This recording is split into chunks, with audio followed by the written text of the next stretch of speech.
America और रूस के बीच तनावपूर्ण संबंधों के चलते अमेरिकी राष्ट्रपति डोनाल्ड ट्रंप अगले सप्ताह रूसी राष्ट्रपति व्लादिमीर पुतिन से मुलाकात कर सकते हैं। जी हां, मीडिया रिपोर्ट्स के मुताबिक ये मुलाकात 2022 में शुरू हुए यूक्रेन रूस युद्ध को समाप्त करने की दिशा में एक महत्वपूर्ण प्रयास मानी जा रही है।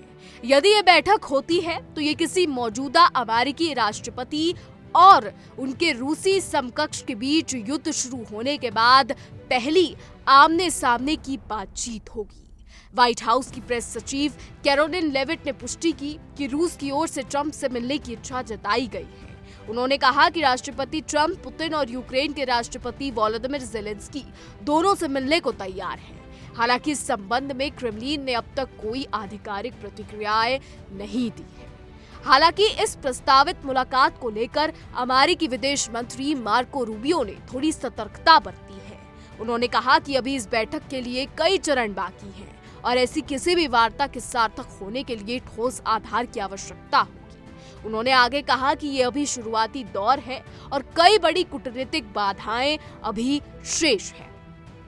अब आपको ये भी बताते चले कि व्हाइट हाउस के मुताबिक ट्रंप पुतिन बैठक के अलावा पुतिन और ज़ेलेंस्की के बीच भी एक संभावित शिखर सम्मेलन हो सकता है। जी हां, आपको बता दें कि यदि ऐसा होता है तो ये दोनों नेताओं की 2019 के बाद पहली सीधी बैठक होगी।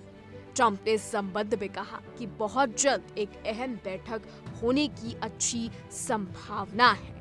आपको ये भी बताते चले कि जनवरी में सत्ता में वापसी के बाद से ट्रंप यूक्रेन युद्ध को खत्म करने के लिए लगातार प्रयास कर रहे हैं। उन्होंने राष्ट्रपति ज़ेलेंस्की से कई दौर की वार्ताएं की हैं, लेकिन अब तक पुतिन से आमने सामने की मुलाकात नहीं हो सकी है। ट्रंप ने हाल ही में एक विवादास्पद निर्णय लेते हुए रूस से तेल, गैस और हथियारों की खरीद करने वाले देशों पर आर्थिक प्रतिबंध भी लगाए।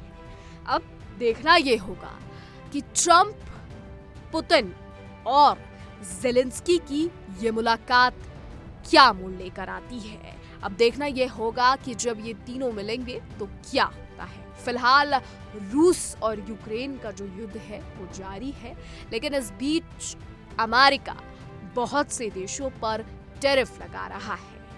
फिलहाल हमारी आज की रिपोर्ट में बस इतना ही। अगर आपकी इस पर कुछ राय है तो हमें कमेंट करके जरूर बताइएगा और देश और दुनिया की तमाम बड़ी खबरें जानने के लिए देखते रहिए इंडिया डे।